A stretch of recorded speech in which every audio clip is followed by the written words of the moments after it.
Het is vreed, 11 oktober, de dag dat je op deze coming-out day maar beter binnen blijven kennen. Het is ook de dag dat Friesland massaal uitrukt voor het concert van Johannes Riepma. En het is de dag dat deze tweet net verstuurd is.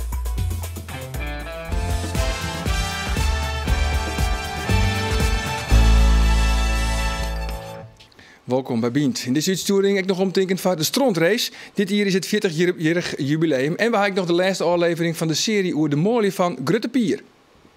Nou, zijn juist de twee prachtige mooie snoepbezen van. Die gaan ze nou even tamoitje. Als symboliek voor het voedende. Het psychologisch voedende van hun gezin.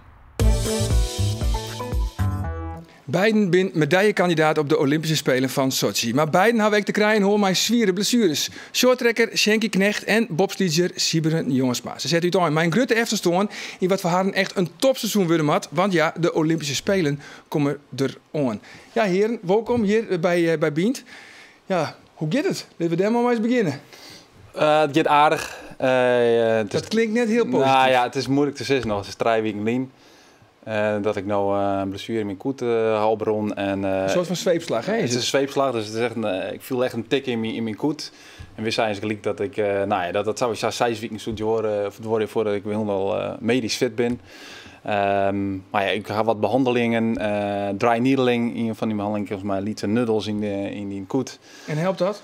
Dat helpt, het mag helpen, alleen nog dan haast ik gelijk een soort van reactie in die koet en dan krijg je een beetje pijn mee en dus het is nou moeilijk voor mij te zeggen van oké, het gaat echt beter, maar het mag wel beter gaan, maar als sport wil ik graag het duidelijk niet en maar ik denk dat ik op de goede wij ben. Ja. Maar wordt het een race in de klok voor jou?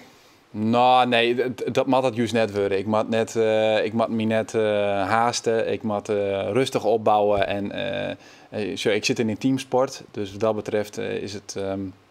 Ik kan bijvoorbeeld de eerste wedstrijd wel eventueel missen of de tweede wedstrijd. Dus dat is voor mij het allerbelangrijkste dat ik in terugval haast is maar. Ja, want Sjenky, je hebt de eerste 2 wedstrijden al missen matten, de 2 veldbekerwedstrijden in Azië wie dat. Want hoe gaat het met jou? Je bent geopereerd onder meniscus. Ja, nee, inderdaad. Het gaat op het moment wel aardig goed. Het is natuurlijk al bijna zo'n week geleden na de operatie. Maar ja, ik heb goed voor de eerste wedstrijd met de nationale ploeg. En ja, dat ging eigenlijk wel goed.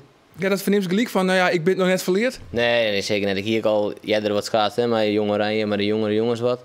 En dan merk je natuurlijk wel dat ze wel redelijk makkelijk schaatsen. En dat het ook wel weer op een goede wijze zit. Maar het is toch een aantal weken uit West. Ja, tuurlijk, je verleert het net, maar is het net heel erg vervelend? Nou ja, soms is het natuurlijk wel vervelend. Hè? Dat je lauwe schaatsen gewoon de hele tijd en rie je gewoon alle wedstrijden. Maar ja, op dit moment koelt het even door en dan moet je gewoon een knap omzetten en dan moet je horen dingen man. Ja, daar ligt me echt een jongen, daar maakt het je nooit zwaar, hè? Nou ja, nooit.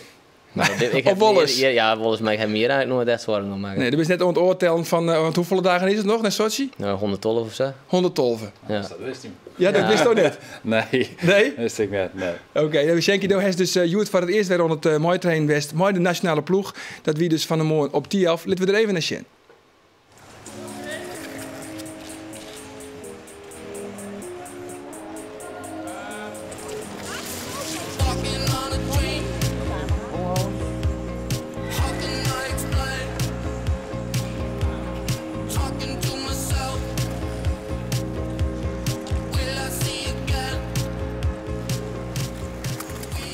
Je wordt eigenlijk bij een van de eerste trainingen gewoon met de groep en dat viel eigenlijk wel heel goed. Dus dit is allemaal vrij rustige snelheid. Hè? En ik denk als ik echt volle bak snelheid ga, dan zal ik nog wel iets onstabiel zijn op mijn linkervoet. Maar dat moeten we aankomende week gaan zien hoe dat zich uitpakt.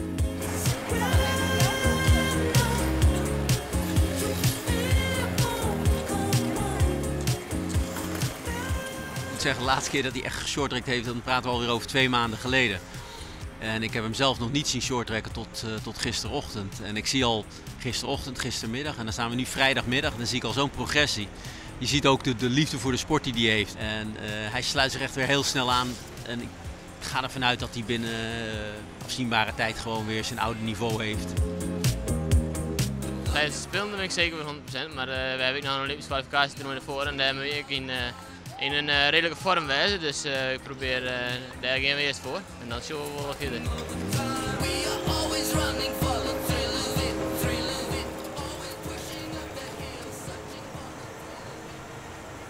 Wie van de morgen dus. Ja. En nu zit je weer in de studio. Dat is eigenlijk heel bepalend voor de ploeg. Hè? Dat zijn die teamgenoten eigenlijk ook van Nederland. Die maken het gewoon kans op eremetaal maar de relay, hè, de achtervolging. Maar als je er net bent, ja, dan is de kans op eremetaal volle liter.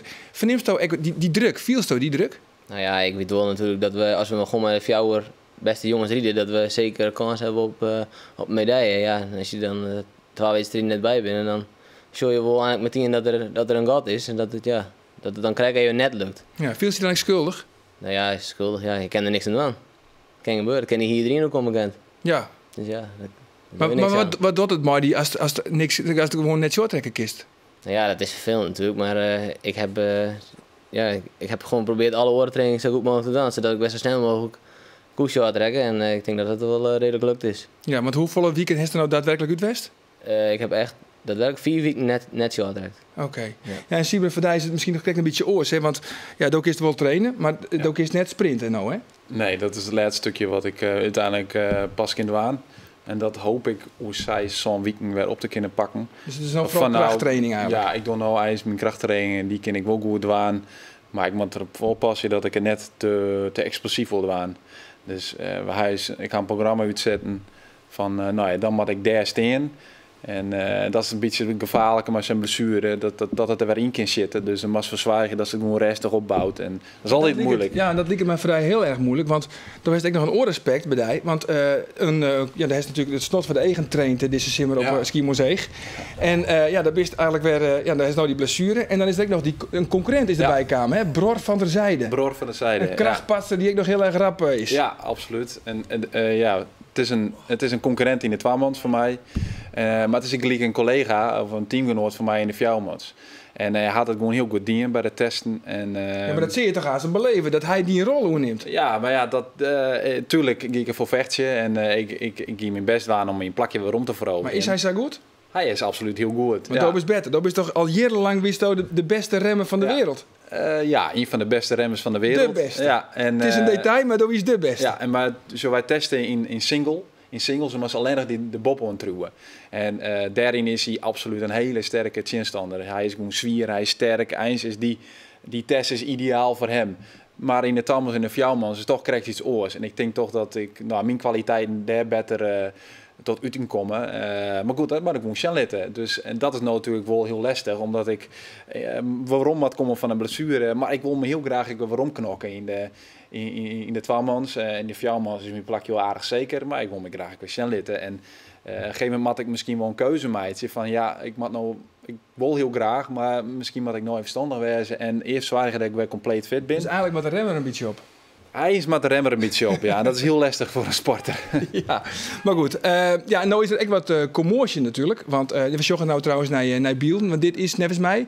Winterberg. Dit is de 12-mans, 4-wieling. 4-wieling weer dit. 4-wieling. Ja. Dus zie je dus gewoon nog in de 12-mansbob. Ja. En er is dus nou het risico, er is dus nou die plakje de squeet in de 12-mansbob. Ik zit bij een team nou. Er is nog een Nederland 2. Maar goed, die maakt het gewoon kans om zich te kwalificeren voor de Spelen. Dus mijn doelbloed is hetzelfde. Ik wil me kwalificeren zowel in de 4-mans als de 12-mans. En of het dan met Edwin is, maar Ivo, dat maakt het dan ijs in zijn voluut. Alleen uiteindelijk wil ik natuurlijk dit verhaal houden met Edwin. Ja, maar dat ook eerst gewoon een Sochi, hè?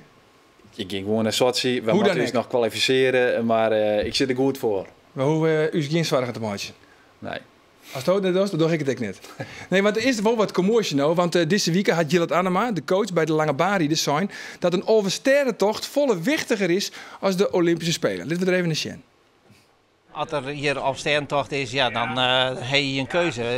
Rieden is een gevoel. Je moet je wat hart leidt. En het hart van een oordeel van mijn man leidt bij de opsteentocht. De Elfsteentocht, dat zou ik me nooit van Jan als ik die liet varen.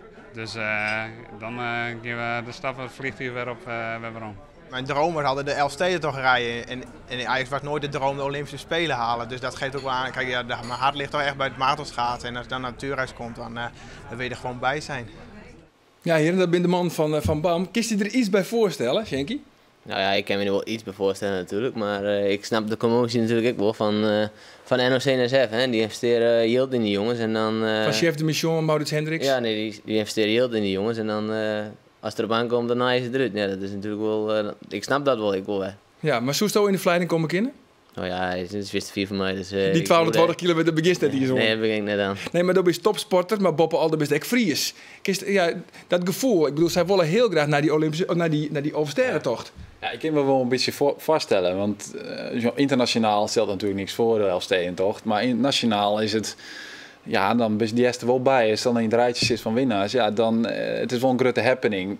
Vanuit Friesland of vanuit Nederland is het misschien wel een grotere happening dan de Spelen zelfs. Alleen nog, ja, ik snap het ook wel van de andere kant. Dat er is een plan, daar hast een plan uitzetten om ergens naar dat te werken. En daar hebben we geld in geïnvesteerd. En ja, als dan eens de stekker uitloekst, dan van beide kanten is wel wat te zeggen. Ja. En Piet Pauwers, maar die verzaaide een hele strenge winter, hè?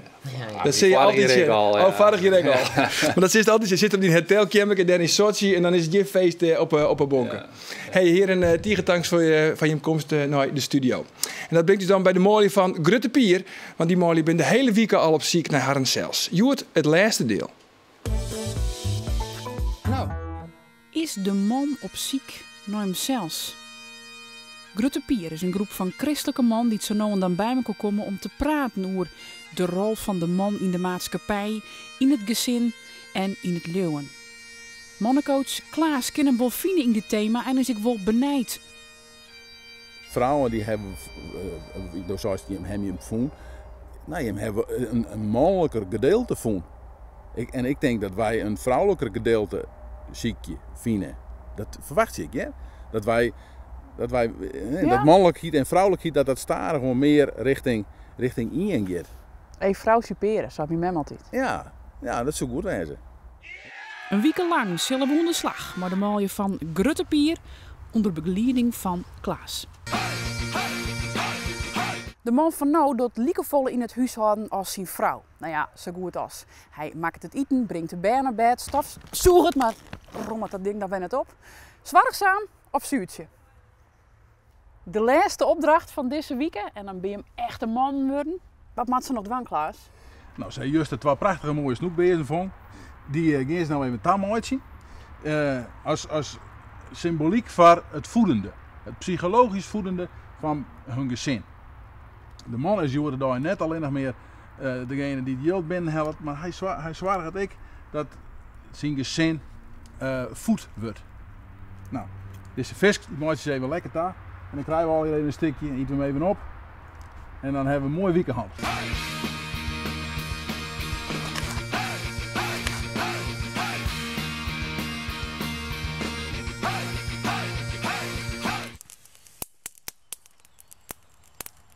Wij voeden ons met elkaar in die zin dat we samen sterk zitten. Dus terug leeuwen van ien kan oor ik aanwakkerd worden. Wij voeden ons terug het woord te lezen. En daaruit proberen we te leven.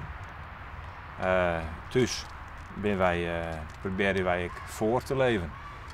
Maar met vallen en opstaan, dat wat ik niet voor te zeggen. Nee? Had een poort mee bij.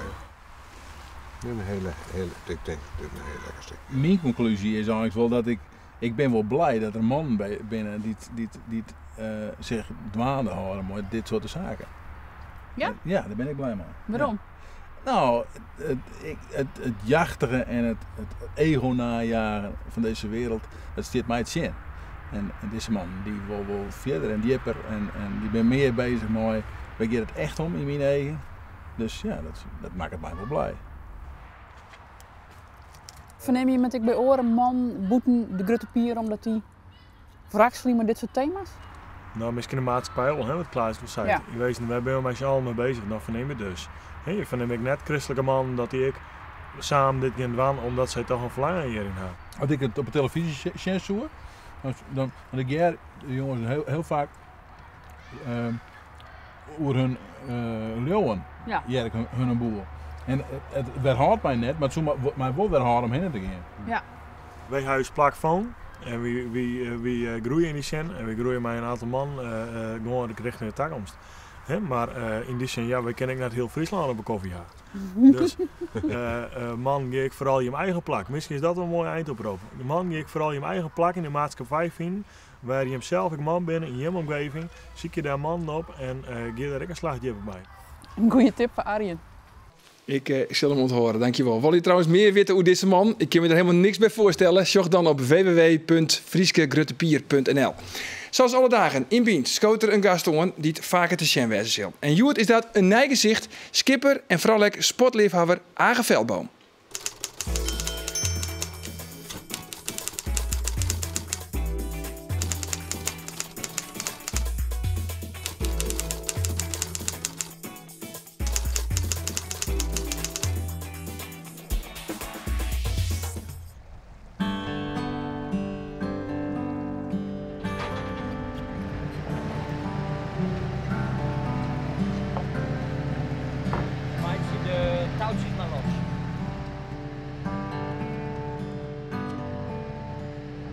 Dit is het Scootjemuseum. Allemaal oude materialen uit de zeilvaart. De vrachtvaart onder zeil. Heel vroeger was heel Friesland één groot waterland. Het waren allemaal plassen en vaarten. Tot aan de Tweede Wereldoorlog hebben die schepen gevaren. Door heel Friesland. En ze moesten alles vervoeren. Aardappels en bieten en turf, maar ook koeienmest. Maar soms moest de vracht hoog opgeladen worden met hooi of met stro of takkenbossen. Buiten ligt een houten schip en dat is een replica. Dat schip is hier gebouwd. Daar hebben we 6 jaar over gebouwd. Met 3 doelen. Voor recreatie en toerisme, daar komen de mensen kijken. Voor cultuurhistorie. Het is waardevol dat er weer zo'n houten schip gemaakt is. Historisch onderzoek hebben we gedaan. Maar ook een leerwerkproject. Jonge werkelozen die toch een vak moesten leren en gewoon moesten leren om weer aan het werk te komen. En die hebben hier meegewerkt. Ruiken, voelen, ook doen, dat ze het ook echt beleven. Dus een museum mag niet saai zijn. Over de weekend, dan is de start van de 40e editie van de Strontrace, een jubileumeditie. Juster is er zelfs een speciale expositie op een jaar in het Jopie Huisman Museum in Warkum. Age, welkom. De eerste keer. Maar wat is er voor jou nou zo fascinerend aan de Strontrace?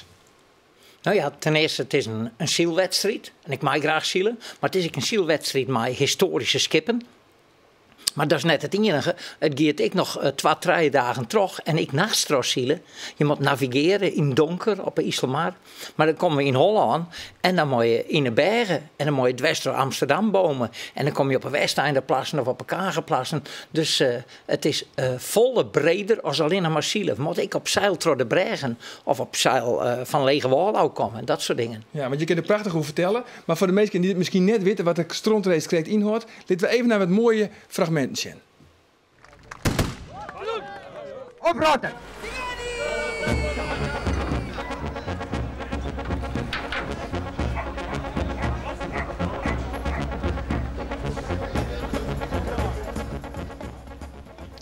Ja, het is, er komen heel soort mensen op eigenlijk, hè?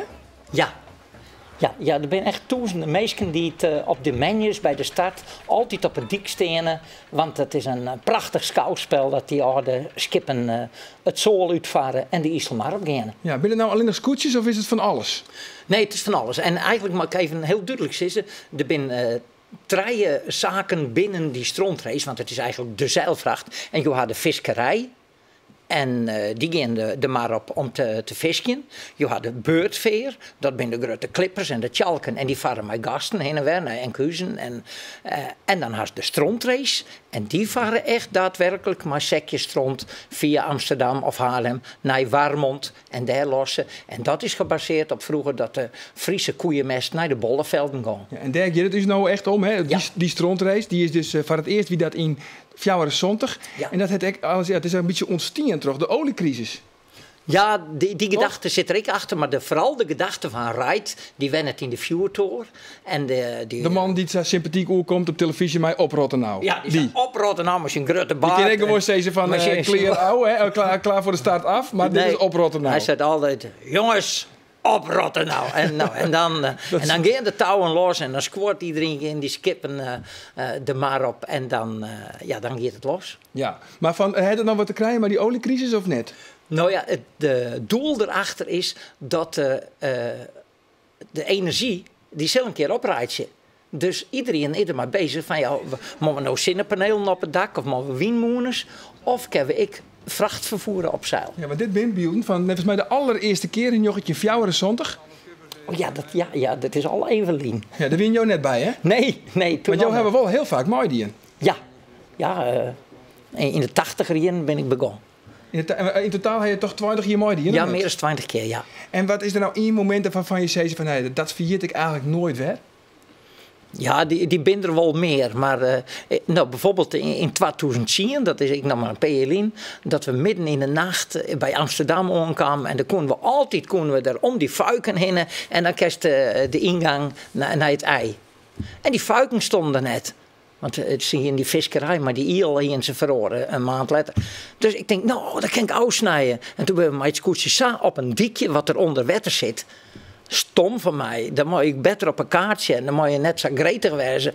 Nou, hij ziet nog als een hoes zo vast. En dan maar je bent toch een goede skipper? Hoe kun je er nou zo mis in? Ja, dom. Gewoon dom. Denken dat je, want we konden er nooit langs, want toen stonden die fuiken die stonden daar. Maar nu konden we er mooi uitsnijden. Nou, als een hoes en dan die geek buiten draaien. Mijn zoon die weer mij, dat is een hele acrobaat. En toen het skip wrikken en iemand buiten het skip. En een uur later best wel los. En dat is juist die concurrenten die je 's nachts inhalen. Die komen die dan voorbij. Ja. Nou ja. Vreselijk natuurlijk. Ja. Maar dat jet er bijvoorbeeld alle keer bij. Ja. Elke keer het onderwijs zijn problemen. En voor jou, dit is voor jou dit hier door net meer mooi, toch? Of wel? Nee, dit hier hebben we het jubileum. Ik zit in de jubileumcommissie. En we organiseren alle keer activiteiten eromheen. Ik voor de jeugd, ik op die snijn ervoor. Maar komt er een soort jeugd op? Of is het vooral een feestje voor de oren mooie? Nee, het is een gezinsactiviteit. Elke keer mij graag die hele sfeer daar in die haven van Workum proeven, visje eten en meidwan met de muziek, een heel soort muziek erbij. Maar ik onwas van de strontrace zelf, is er een soort onwas van jonge skippers, zeg maar? Ja, weer jonge lui, weer nieuwe skippen met jonge teams. En dan herken ik wel, oh ja, die zien hij die mij. Oh, en die zien hij die vroeger ik mij. En dan toch de jongelui, nowhere die ervoor gaan. Ja. Wil dat het een soort werk is. Ja, en het is want het is zwier. Het wordt wel zijn, het is misschien wel de zwierste wedstrijd op het wetter, hè. Maar het is mentaal zwier, hè. Want je hebt ook wel eens een keer een verhaal verteld. Dan denk je van, midden in de nacht, je hebt natuurlijk 2 dagen net slept. En dan wordt het, het is natuurlijk hartstikke donker. En dan wordt het stadig, wordt het wel wat jochter. En dan zit je helemaal op verkeerd plak. Och, jongen, en dat is mijn zwakke punt. Ik navigeren. En dan als je dan de concentratie kwijt binnen. En op een romreis, dan had je al 2 dagen net slept. 2 nachten net. En dan de 3e nacht. En dan schrik je wekker en dan zit je aan het helmhout. En dan ben dat nou de luchtjes van Urk of is het Enkhuizen. En dan dat soort dingen. Ja, en dan weet je dat weer. En dan zit je helemaal verkeerd. Ja, precies. Dat heb je wel een keer mij maken dus. Ja, ik ben net zo sterk in navigeren. Je kan wel het zielen. Maar daar heet de kaart voor, toch? Want ja, toch? Maar technische hulpmiddelen ben je net tastien. Nee, geen GPS. Nee. We hebben de ouderwetse kompas gewoon en de kaart en daar moet met waan. Ja, en toch laat je wel een leppel. De zilveren breileppel, daar gaat het om, hè? Daar gaat het om, hè? Ja. Dat betekent dus dat jou hem een keer woon hebben. Dit is voor jou, toch? Ja. Nee, maar ik heb 2 keer woon. 2 keer? Er hingen 2 leppels tussen. Oké. Maar ja, goed, elke keer weer met waan en het zit een keer mij, het zit een keer in en dat had die orenskippers ik. Ja, je kan een keer klein komen onder een bregen. Je kan het eens een keer verkeerd uittrekken. Daar is ze, weet ik toch dat het zuidwesten wind weer. Dus we heen reis door Haarlem gaan.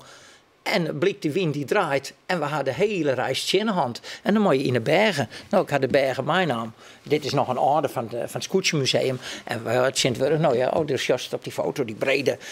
En dan moest misschien wel 18 kilometer loeken met dat schip. Dan krijg ik een beetje helft van het publiek, toch? Wacht even, dat is alleen nog in Workum. Alleen nog bij de start? Ja, onderwijs maar we geen hulp van treden accepteren. Oh, en dat doe je dus ook net? Nee, absoluut niet. Wanneer is het? Laatste vraag, wanneer is het? Dat is Orenweekijn. Orenweekijn. En dan de menjes in de start, maar die snijns zijn er al een heel soort activiteiten. Oké. Nou, heb je er zin hoor? Ja, geweldig. Ja, toch? Ja. Nou, ik ben heel benieuwd. Hey, Age, tierentank van die komst naar de studio. En we hadden al vaker zo'n, hè? Dat is vaker ons komen, hè? Ja, graag. Oké, nou, ontsaf je deze aflevering van Bient op deze vreed over oktober. Nog een heel goed weekend en ontmanje. Dag. Prima. Oké, leuk. Ja.